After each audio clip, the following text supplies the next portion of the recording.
ইয়ালামুনা যাহিরাম মিনাল হায়াতিদ দুনিয়া ওয়া হুম আনিল আখিরাতি হুম গাফিলুন। আল্লাহ বলে বেঈমান নাফরমান, দুনিয়ার জীবন তো সবই বুঝলা, কিন্তু আখিরাতের ব্যাপারে গাফিল হয়ে রইল। মূল কারণ কি বোঝো না? এটা মূল কারণ না। মূল কারণ হলো কলিজা দিলের মধ্যে আছে এই আখিরাত আসলে হবে না। এই সমস্ত মোল্লা মৌলবীর কথা ধরলে চলন যেত না, দুনিয়া আগানো যাবে না। নাম না আগান, আমরা পিছাই থাকি। আপনি বহুত আগাইছেন, আল্লাহর রহমত আরো আগান। আপনার এখন বাজে রাতের 2টা, আমরা বাজে 11টা। আমরা যেহেতু বেওকুফ, কথা বলেন না কেন? আমরা যারা 5 ওয়াক্ত নামাজ পড়ছি আজকে, আমগো বাজে এখন 11:22। আজকে যেই নাফরমান বেঈমান গুলো একটা সেজদা যায় নাই, এই নাফরমান বলে জিজ্ঞাসা করেন ওদের এখন বাজে কয়টা? কথা বলেন না কেন? আরে যারা বেনামাজি ওই বেহায়াগুলোকে বলেন এখন বাজে কয়টা তাদের? 11:22 না 12:22? তো সে আগাইলো কি আগাইছে?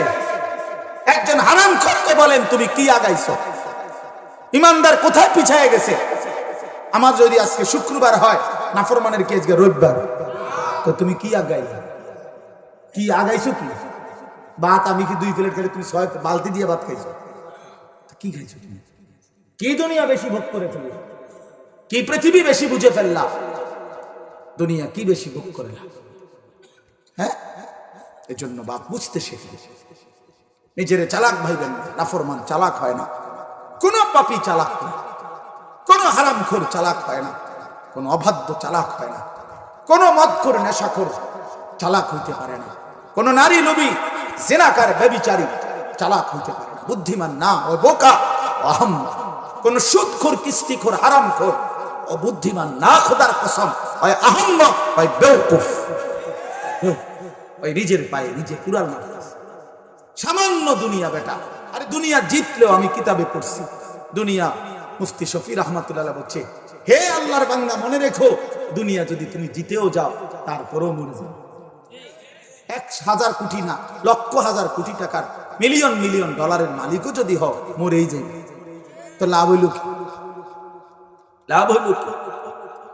দুনিয়া তো জিতলেন, দুনিয়া তো পাইলেন, থাকেন না কেন? দুনিয়া জিতলেও মরে যাবে, দুনিয়া হারলেও মরে যাবে। যে জিতে গেছে সেও মৃত্যু হবে, যার হেরে গেছে তারও কি হবে? আমার বাপ, অতএব এটা বুঝতে শিখে। আমার প্রথম কথা হলো, বাপ নওজোয়ান ভাই, তোমরাও কিশোর নওজোয়ান, কি বুঝের উপরে, কিসের সিদ্ধান্তের উপরে নষ্ট হয়ে গেল?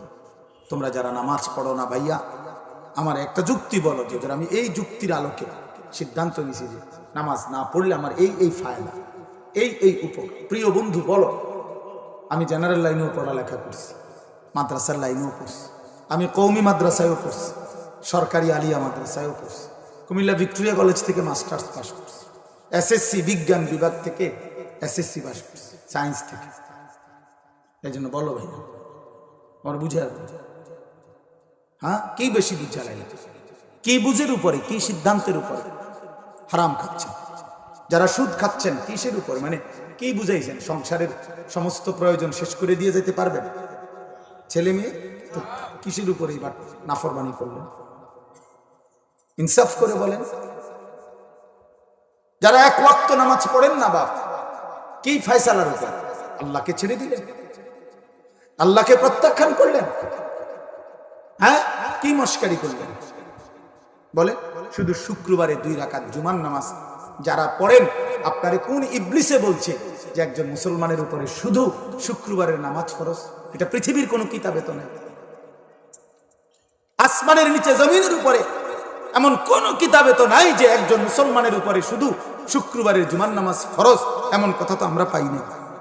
আপনি কই পাইলেন? মুসলমানের উপরে তো 5 ওয়াক্ত নামাজ ফরজ। কথা বলেন না? 5 ওয়াক্তের মধ্যেই তো শুক্রবার। শুক্রবারে কি জুমার কারণে 1 ওয়াক্ত বেশি? তো শুক্রবারের জোহরের নামাজ এটাই তো, এটার পরিবর্তে জুমার নামাজ। তাই আপনি কোন বুঝের উপর চালাক মনে করেন?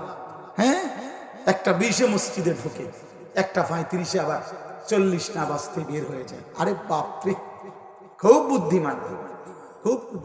2টা কথা শুদ্ধ বললেই আপনি চালাক। হ্যাঁ, 2টা কথা শুদ্ধ বললেই না রে বাপ, খামখেয়ালি করবেন না, খামখেয়ালি করেন।